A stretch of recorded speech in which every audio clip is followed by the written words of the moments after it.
What's going on, everybody? It's your boy Jay Rich. It's Wednesday, March the 6th, and here are my NBA best bets presented by Pinnacle Sportsbook, your trusted sportsbook for the past 25 years. A couple of back-to-backs, a lot of injuries, and a lot of unders in the NBA recently. If you have been betting a lot, I'm sure you've noticed the unders have been hitting in the NBA, and I do have a couple of under leans, and some of the data is pointing towards overs, but that is a little bit scary to take right now. But let's get into the best bets because I do have a few spread picks and a couple of over-unders I do want to discuss. So let's get into it right now. And it is a very interesting one because we have a team like Orlando on the road against Washington. 7.5 points. Really wanted to take Orlando. And, that would be the side I would take, but it's not where I'm starting with my best bets. I'm not starting with the Memphis Grizzlies either, and I was really considering it if Tyrese Maxey doesn't play because I think they would have a really good shot even on the road. But I am going to start with the Houston Rockets and the Los Angeles Clippers because the Clippers are a team that is floundering to some degree coming out of the All-Star break. They are not playing particularly well and have dropped some games they probably should have won, especially on the road. So since the All-Star break, the Clippers are 2-6 against the spread and 2-2 on the road. They have to go into Houston and they have to cover these 7 points. I'm just not sure if I'm going to be taking that side. While the Rockets are on a back-to-back, it is a home back-to-back, so a little bit easier for them in terms of rest and no travel, which is great. They've also been playing much more competitive ball than the Clippers, and not to say they're winning all these games, but they've at least covered the spread in each of their last 3 contests. And add in the fact that the Rockets are 10-5 against the spread as home underdogs and 21-10 straight up on the year at home. That just makes me think they can be competitive and cover this 7 points against this Clippers team. I do believe there are some concerns with the Rockets, but I don't believe that at home we should have those concerns. The Clippers have been a team that have been much more spotty coming out of the break. They have struggled to win games. They've struggled to cover spreads. I think this is another spot where on the road, they will continue to struggle to cover a larger number like a 7 points like we have right now.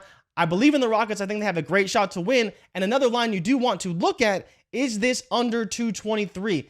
In the last 6 games, both of these teams 5-6 to the under. So if we do believe that this game's probably going to go under, or at least the trend is towards the under, then you would take the team that is the underdog because it's probably going to play to a closer score margin than is indicated right now by the spread. So my first best bet will be the Rockets, and there is a slight lean to the under at 223, and that's where we're kicking this thing off. And next we are going to Utah because I don't know what it is about the Bulls, but they have been low-key playing pretty good basketball recently. And one of the biggest reasons why I am back in the Bulls is because the Jazz just have so many injuries right now. It's so difficult to look at the Jazz and say, hey, they can win this game against a Bulls team that is actually playing pretty good ball, that is 6-2 as road favorites on the season, because they're not road favorites very often. So usually if that's the case, there is a reason for that. And the reason why is all these injuries to the Jazz. So I am going to be starting this thing off with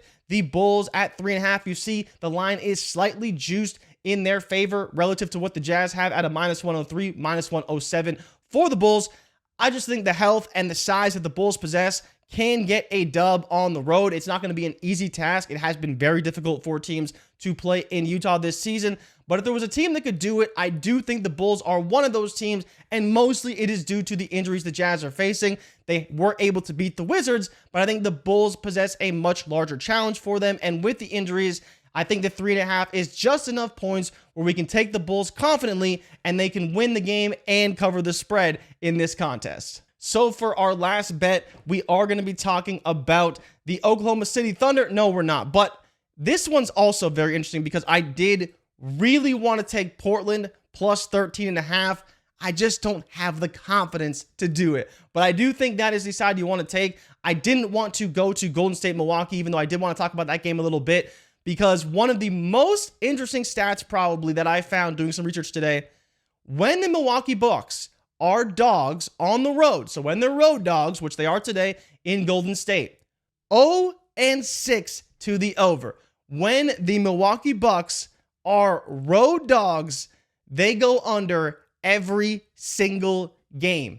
0-6 right now to the over, 6-0 to the under when they are road dogs. So it is another line that is interesting and you may want to look at in an underplay. But the last best bet we are taking is the Los Angeles Lakers to cover the 3 points against the Sacramento Kings.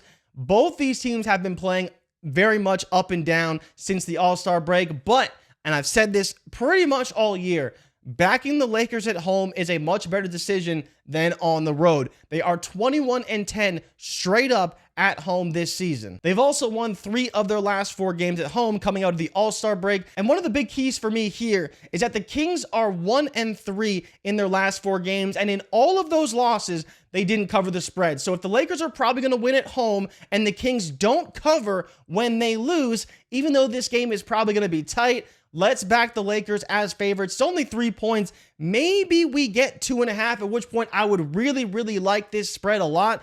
It was 3.5 in some spots. It's 3 here on Pinnacle. So we are getting even better value than some of the other books. But I think that ultimately the Lakers are going to assert their dominance at home. They've been playing much better at home since the All-Star break. They're beating very quality opponents. And the Kings have been a little bit more up and down. So I think on the road, they are going to struggle today. So for me, I am backing the Lakers -3. If for some reason we can get a 2.5, I would absolutely love the number. But for right now at 3, it's still a good bet. And as I mentioned, the leans today for me in terms of the over-unders is this Clippers-Houston Rockets 223 towards the under. And the weird stat about the Bucks being road dogs and the unders hitting every single time. 226 is low, though, so I don't want to say it's a for sure thing because the Warriors still can't score a lot of points at home. So that's it for me today. Quick recap of our bets. We're taking the Houston Rockets +7 against the Los Angeles Clippers. We're taking the Chicago Bulls on the road -3.5. And we're taking the Los Angeles Lakers -3 up against the Sacramento Kings. And then we do have a slight lean for a under 223 between the Rockets and Clippers and an under 226.5 between the Milwaukee Bucks and the Golden State Warriors. Thank you guys so much for watching. You can follow me on Twitter or X at your boy Jay Rich. And make sure you're following Pinnacle across all of our socials. Good luck tonight. And as always, bet smart and bet Pinnacle. I'll see you guys next week. I'm out. Peace.